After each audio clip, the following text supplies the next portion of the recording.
সেই রাজ্যকে চেনা। কোন কাজটা করলেন ইলেকশন কমিশন? কোন কাজটা?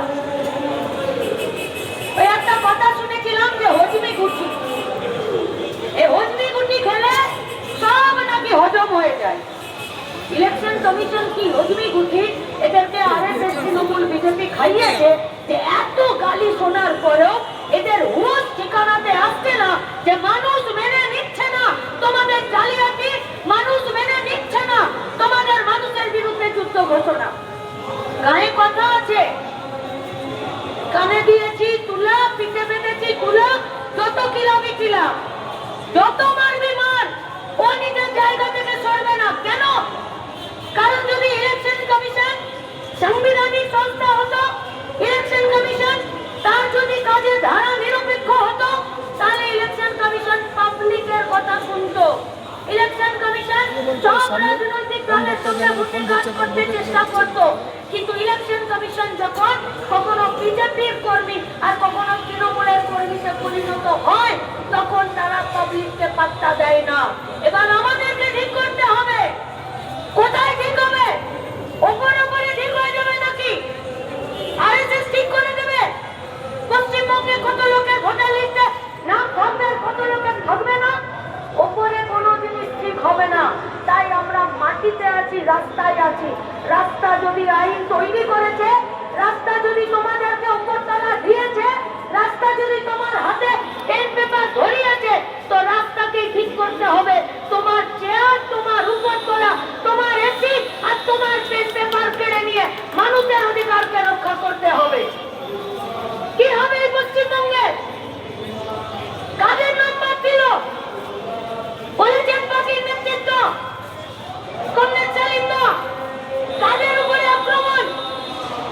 গরিব, মেহনতকার, প্রান্তিক, সংখ্যালঘু, মতুয়া, মেয়েরা। আর কত রকম করে বোঝাতে হয়, কিন্তু বুঝতে এরা পারবে না। কেন জানেন? রাজনৈতিক উদ্দেশ্যে কাজ করছে। তৃণমূল চুরি করলো 100 দিনের কাজে, বিজেপি সুযোগ পেল, গোটা পশ্চিমবঙ্গের 100 দিনের কাজ বন্ধ করে দিল। কেন?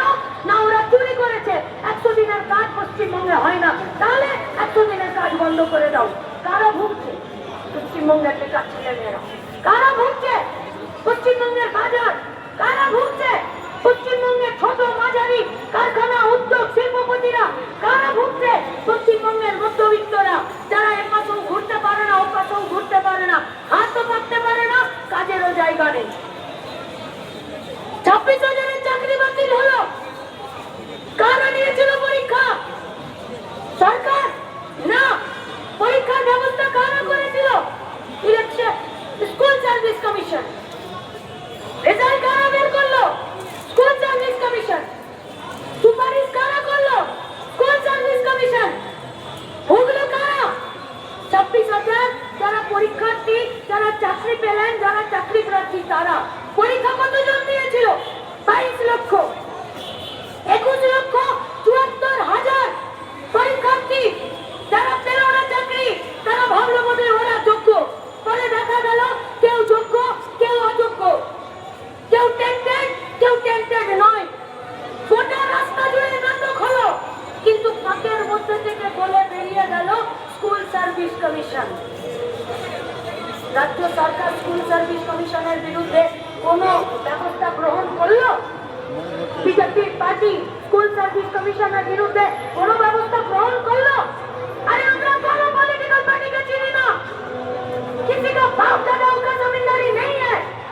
इलेक्शन कमीशन अपना काम करेगा। বলেছে তোমার মা ইয়াস সাবিনা কি বললো? বলে আমার ভোটার লিস্টে তুমি নাম তুলেছো, আমি ভুয়ো কিনা সেটা তো তুমি দেখবে।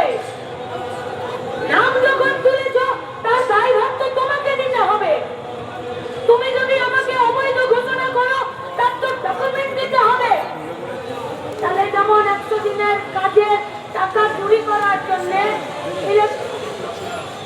বিজেপির পার্টিটা 100 দিনের কাজ বন্ধ করে দিল, ঠিক সেরকমই ভুয়ো ভোটারের অজুহাতে পশ্চিমবঙ্গে এসআইআর করতে গিয়ে বৈধ ভোটারদের নাম্বার দিল। লড়াইটা মাটির, লড়াইটা গরিব মানুষের, লড়াইটা প্রান্তিক মানুষের। আর কেন মুসলিমদের বিরুদ্ধে এই লড়াই? কারণ বিজেপির ঘোষিত এজেন্ডা হলো ये हिंदू राष्ट्र बनेगा, এখানে সব ধর্মের সব জাতির বৈচিত্র্যের জায়গা হবে না। হুমকি দিয়েছে তৃণমূল কংগ্রেসের সরকার, তৃণমূল কংগ্রেসের পার্টি। ছোটতে গল্পের বইয়ে বিরিঞ্চি বাবা পড়েছিলাম, সামনে সাধু বসে থাকতো, পিছনে ধোঁয়া বেরোতো, তারপরে তার মধ্যে কেউ কেউ কিছু কিছু দেখার চেষ্টা করতো। পশ্চিমবঙ্গে শোষণকারী তৃণমূল পার্টি এই পশ্চিমবঙ্গে দাঙ্গাবাজের পার্টিকে হাত ধরে টেনে নিয়ে এসছে। এই বিজেপির পার্টিটা পশ্চিমবঙ্গে এসআইআর এর নাম করে আর এদেরকে রাজনৈতিক কর্মী তৈরি করে দিয়ে এই পশ্চিমবঙ্গে অস্থিরতা আর আতঙ্কের পরিবেশ তৈরি করেছে। তাই আপনাদের কাছে আমাদের আবেদন, এ লড়াই জান কবুল, এ লড়াই মানুষের অস্তিত্বকে রক্ষা করার, এ লড়াই আতঙ্ককে দূর করে দেবার, এ লড়াই অস্থিরতার বিরুদ্ধে মোকাবিলা করার, এ লড়াই রুটি রুটি, এ লড়াই মানুষের পাশে থাকার। তাই আজকে করে যেমন গোটা রাজ্যের মানুষ একসাথে ছিলেন, এসআইআরেও গোটা রাজ্যের মানুষ একসাথে থেকে বৈধ ভোটারদের নাম ভোটার লিস্টে থাকবে।